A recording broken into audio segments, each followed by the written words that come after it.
அனைவருக்கும் வணக்கம். சிறப்பு டெட்டு ப்ரிப்பேர் பண்ணிகிட்ருப்பீங்க. அது போக டிஇடிக்கு ஃப்ரெஷ்ஷாகவும் ப்ரிப்பேர் பண்ணுறவங்களும் இருப்பீங்க. அவங்களுக்கு உண்டான வீடியோ தாங்க இது. அதாவது நம்மளோட சப்ஜெக்ட்டு ப்ளஸ் வேறு தமிழ், இங்கிலீஷ், சயின்ஸோ இல்லை மேக்ஸோ உங்களோட சப்ஜெக்ட் எல்லா சப்ஜெக்ட் கூட மேனேஜ் பண்ணி படிச்சிடலாம். ஆனால் இந்த சைக்காலஜி பார்த்திங்கன்னா கொஞ்சம் கன்ஃபியூசிங்லேயே தான் இருக்கும். தொடர்ந்து ஒரே நாளில் சைக்காலஜி படிக்க முடியாது. சைக்காலஜியை கொஞ்சம் கொஞ்சமாக படிச்சிங்கன்னா தான் நம்மளால் வந்து கரெக்டான ஆப்ஷனை செலக்ட் பண்ண முடியும். ஸோ அதற்கான முயற்சி தான் இது. நம்ம தினம் வந்து ஒரு 20 கொஸ்டின் 30 கொஸ்டினாக நம்ம சைக்காலஜி படிச்சிட்டோம்னா சைக்காலஜி வந்து 30க்கு 30 வாங்குறதுல எந்த கஷ்டமும் இருக்காதுங்க. இதுக்கு நம்ம என்ன பண்ண போகிறோம் அப்படின்னா டெய்லி ஒரு 20 to 30 கொஸ்டின்ஸ் வந்து நம்ம அப்லோட் பண்ண போகிறோம். நீங்கள் அதை மட்டும் தொடர்ந்து வாட்ச் பண்ணிங்கனாவே போதும். நீங்கள் இதுக்காக டைம் ஒதுக்கி உட்காந்து அதை கேட்கணுங்கிற அவசியம் இல்லை. நீங்கள் வந்து ஸ்பீக்கரில் போட்டுட்டு நீங்கள் வாட்டுக்கு உங்களோட ஒர்க்கை நீங்கள் பார்க்கலாம்.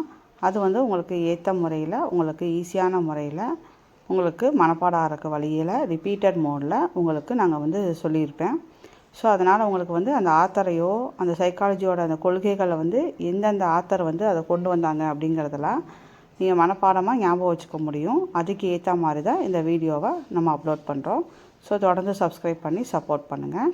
வாங்க ஒன் பை ஒன்னாக பார்க்கலாம். இன்றைக்கி நம்ம என்ன பார்க்க போகிறோம் அப்படின்னா சைக்காலஜியோட அந்த மெயின் ஆத்தர்ஸ் இல்லைங்களா, ஒவ்வொரு அந்த உளவியலை வந்து எந்தெந்த உளவியலை வந்து யார் யார் வந்து உருவாக்கினார்கள் அப்படிங்கிறதோட வீடியோ தான் இது. ஃபர்ஸ்ட் ஒன்லேருந்து பார்க்கலாம். உளவியலின் தந்தை வில்லியம் உண்ட். உளவியலின் தந்தை வில்லியம் உண்ட். நவீன உளவியலின் தந்தைன்னு கேட்டாங்கன்னா சிக்மண்ட் பிராய்டு. நல்லா டிஃப்ரென்ஸ் புரிஞ்சுக்குங்க. உளவியலின் தந்தை அப்படின்னா வில்லியம் உண்ட். நவீன உளவியலின் தந்தைனா சிக்மண்ட் பிராய்டு. அதே இது கல்வி உளவியலின் தந்தை அப்படின்னு கேட்டாங்கன்னா பெஸ்டாலஜி. ஹார்மிக் கொள்கையை வெளியிட்டவர் வந்து வில்லியம் மக்டூகல். இயல்பூக்க கொள்கையை வெளியிட்டவர் மக்டூகல். ஸோ அது நல்லா நோட் பண்ணிக்கோங்க. ஃபஸ்ட்டு 5 மட்டும் நல்லா ரீட் பண்ணுறேன். உளவியலின் தந்தை வந்து வில்லியம் உண்ட்.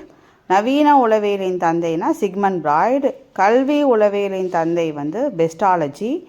ஹார்மிக் கொள்கையை வெளியிட்டவர் வில்லியம் மக்டூகல். இயல்பூக்க கொள்கையை வெளியிட்டவர் மக்டூகல். இப்போ இதை வந்து ஞாபகம் வச்சுக்கிறதுக்கு ஈஸியாக நம்ம க்ளூ வச்சு படிக்க போகிறோம். அதை வந்து நான் இது கூட அட்டாச் பண்ணுறேன். அந்த மாதிரி நீங்கள் ஞாபகம் வச்சிட்டிங்கன்னா உங்களுக்கு எப்போவுமே அது வந்து மறக்கவே மறக்காது. இப்போ பாருங்கள், உளவியலின் தந்தை. உளவியலின் தந்தை வந்து வில்லியம் உண்ட்னு படித்தோம். வில்லியம் உண்ட். இது எப்படி ஞாபகம் வச்சுக்கிறதுனா உளவியல் அப்போனா நம்மளோட சைக்காலஜி. நம்மளுக்கு நல்ல ஒரு வில் பவர் இருந்ததுன்னா நம்ம எந்த ஒரு செயல்லையுமே நம்ம ஜெயிப்போம் இல்லைங்களா. ஸோ நம்ம மைண்டில் வந்து எப்போவுமே நம்மளுக்கு ஒரு ஒரு ஒரு வில் பவர் இருக்கணும். ஸோ உளவியலின் தந்தைன்னா வில் பவர். அப்போ வில்லியம் உண்ட் அப்படி ஞாபகம் வச்சுங்க. William Wundt. அதே இது நவீன உளவியலின் தந்தை. நவீனம்னா என்ன? மாடர்ன். இப்போ இந்த மாடர்ன் வேர்ல்டில் நம்ம நிறையா வந்து நவீன இயந்திரங்கள் அந்த மாதிரிலாம் பயன்படுத்துறதுனால நம்மளுக்கு என்ன ஆகும்? சிக்காயிரும் இல்லைங்களா. சீக்கிரமாக நம்மளோட உடல்நிலை பாதிக்கப்படுது. அப்படி ஞாபகம் வச்சுங்க. அப்போ சிக்மண்ட் பிராய்டு.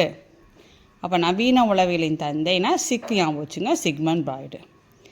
கல்வி உளவியலின் தந்தை. கல்வியை பொறுத்த வரைக்கும் நம்ம என்ன எடுக்கணும், என்ன நினைப்போம்? இந்த கல்வியை நம்ம செலக்ட் பண்ணுற கல்வி வந்து பெஸ்ட்டான கல்வியாக இருக்கணும்னு நினைப்போம். அப்போ பெஸ்ட்டு. அப்போ பெஸ்டாலஜி. கல்வி உளவியலின் தந்தை பெஸ்ட்டு, பெஸ்டாலஜி. இந்த 3 இந்த மாதிரி ஈஸியாக மனப்பாடம் பண்ணிடலாம். அடுத்தது ஹார்மிக் கொள்கையை வெளியிட்டவர். ஹார்மிக்னா ஹார்டு. அதாவது நம்ம வந்து குழந்தைங்களை வந்து சில குழந்தைகள் வந்து சரியாக வந்து படிக்காமல் முரண்டு பண்ணுங்க. அப்போ ஹார்டுன்னு ஞாபகம் வச்சுங்க. இப்போ வந்து நம்ம ஸ்லோ லேர்னர்ஸ்னு சொல்கிறோம். அப்போலாம் எப்படி நம்மளை திட்டுவாங்க? மக்குன்னு திட்டுவாங்க. இப்போ வில்லியம் மக்டூகல் ஞாபகம் வச்சுங்க. ஹார்டாக படிக்கிறதுக்கு ரொம்ப கஷ்டப்படுத்துகிற பிள்ளைங்கள, ஹார்டாக படிக்காமல் ரொம்ப ரொம்ப நம்மளை தொல்லை பண்ணுற பிள்ளைங்கள ஸ்லோ லேர்னர்ஸ் அந்த காலத்தில் எப்படி திட்டுவாங்க? மக்குன்னு சொல்லுவாங்க. ஸோ அது ஞாபகம் வச்சுக்கோங்க. William McDougall. ஹார்மிக் கொள்கை வில்லியம் மக்டூகல். இயல்பூக்க கொள்கைன்னா இயல்பாக முடிச்சிருது. அப்போ இந்த வில்லியம்மை கட் பண்ணிடுங்க, மக்டூகல். முழுமை காட்சி கோட்பாடு 1912 1912. முழுமை காட்சி கோட்பாடு 1912. உள பகுப்பு கோட்பாடு வந்து பிராய்டு. இது எப்படி ஞாபகம் வச்சுக்கலான்னா உள பகுப்புனா என்ன? நம்மளோட மைண்டை வந்து டிஸ்ட்ராக்ட் பண்ணுங்க போச்சுங்க. அப்போ நம்ம என்ன பண்ணுவோம், நிறைய என்ன பண்ணுவாங்க, ஏமாற்றுவாங்க. அப்போ ஃப்ராடு பண்ணுவாங்க. அப்போ பிராய்டு. ஸோ உளப்பகுப்பு கோட்பாடுனா பிராய்டு. இது ஞாபகம் வச்சுக்கலாம் ஈஸியாக. தனிநபர் உளவியல். தனிநபர்னால் என்ன, சிங்கிள் மேன். அப்போ ஒரு ஆள். அப்போ ஆட்லர் அப்படி ஞாபகம், ஆட்லர். பகுப்பு உளவியல்னா, உளப்பகுப்புனா பிராய்டுன்னு படித்தோம். அதே இது மாற்றி வருது, பகுப்பு உளவியல். உளப்பகுப்புனா 7th 1 படித்தோம், பிராய்டுன்னு படித்தோம். அதே இது பகுப்பு உளவியல் வந்தால் யூங். பகுப்பு பூ, இப்போ பூவை யூவாக்கிடுங்க, யூங். பகுப்புனா யூங். 10th 1 மனிதநேய உளவியலை உருவாக்கியவர். மனிதநேயவா, இதில் நேரு ஞாபகம் வச்சுங்க. நேருவுக்கு என்ன பிடிக்கும், ரோஜா. அப்போ கார்ல் ரோஜர்ஸ். அப்போ மனிதநேய உளவியலை உருவாக்கியவர் கார்ல் ரோஜர்ஸ். இப்போ ஃபஸ்ட்டு 10 வரைக்கும் நம்ம க்ளூ ஞாபகம் வச்சுக்கிட்டோம். இதை ரிவைஸ் பண்ணிவிட்டு 11th பார்க்கலாம். இப்போ நம்ம பார்த்தோம் இல்லைங்களா, அதைத்தான் வந்து இன்னொரு வாட்டி இங்கே லைன் போட்டுக்கம்பா க்ரீன் பெனில். அதை வந்து நீங்கள் நோட் பண்ணி இன்னொரு வாட்டி ஞாபகப்படுத்திக்கோங்க. முழுமை காட்சி கோட்பாடு உருவாக்கப்பட்ட ஆண்டு 1912. உளப்பகுப்பு, உள்ளம் வந்து பகுப்பாயிடுது. அப்போ என்ன பண்ணுவோம், ஏதாவது பொய் சொல்லுவாங்க, அப்போ ஃப்ராடு பண்ணுவாங்க, அப்போ பிராய்டு. தனிநபர் உளவியல்னால் சிங்கிள் மேன். அப்போ ஆள், ஆட்லர். பகுப்பு உளவியல், பகுப்பு பூ, யூங். பூ யூங். மனிதநேய உளவியல்னா மனிதநேய. அப்போ நேரு மாமா, அவருக்கு ரோஜா பிடிக்கும். ஸோ கார்ல் ரோஜர்ஸ், மாஸ்லோ 2 பேர், கார்ல் ரோஜர்ஸ், மாஸ்லோ. மனிதநேய உளவியலை உருவாக்கியவர்கள் கார்ல் ரோஜர்ஸ். ரோஜா மாட்டோம்னா அப்படி மாசாக இருக்குது, அப்போ மாஸ்லோ அப்படி ஞாபகம் வச்சுங்க. Carl Rogers, Maslow. அடுத்து 11 to 15 பார்க்கலாம். அடுத்தது பாருங்கள், அமைப்பு நிலை கோட்பாடு. அமைப்பு நிலை கோட்பாடு உண்டு இபி டிக்ஷனர். அமைப்பு நிலை கோட்பாடு வந்து உண்டு இபி டிக்ஷனரும். இந்த உண்டை வந்து இன்னொன்று ஞாபகம் வச்சுக்கணும். இவர் தான் உலகில் முதலாக உளவியல் ஆய்வகத்தை ஏற்படுத்தியவர்னால உண்டு தான். அப்போது இது ரெண்டையும் கம்பைன் பண்ணி படிச்சுக்கோங்க. உலகில் முதலில் உளவியல் ஆய்வகத்தை ஏற்படுத்தியவர், அப்போ ஆய்வகத்தை அமைத்தவர். அப்போ அமைப்பு நிலை கோட்பாடுனாலும் சரி, முதலில் உளவியல் ஆய்வகத்தை ஏற்படுத்தியவர்னாலும் சரி உண்டு தான். ஃபஸ்ட்டு சைக்காலஜிக்கு லேபை வந்து உருவாக்குனவர், அமைத்தவர் உண்டு. இப்போ அமைப்பு நிலை கோட்பாடு உண்டு இபி டிக்ஷனரும்.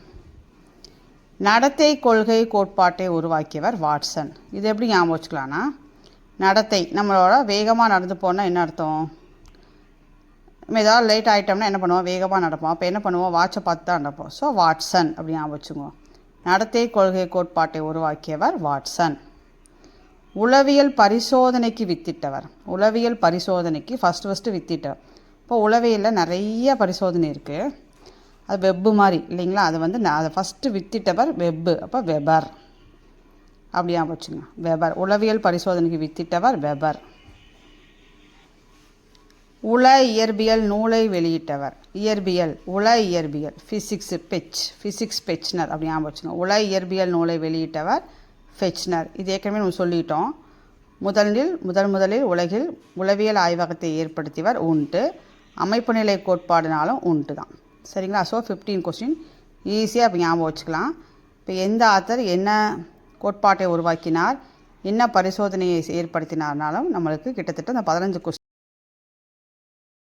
இப்போ நம்ம வீடியோவில் பார்த்தோம் இல்லைங்களா, இதை வந்து வயலட் கலரில் அனலைன் பண்ணிக்க பாருங்க.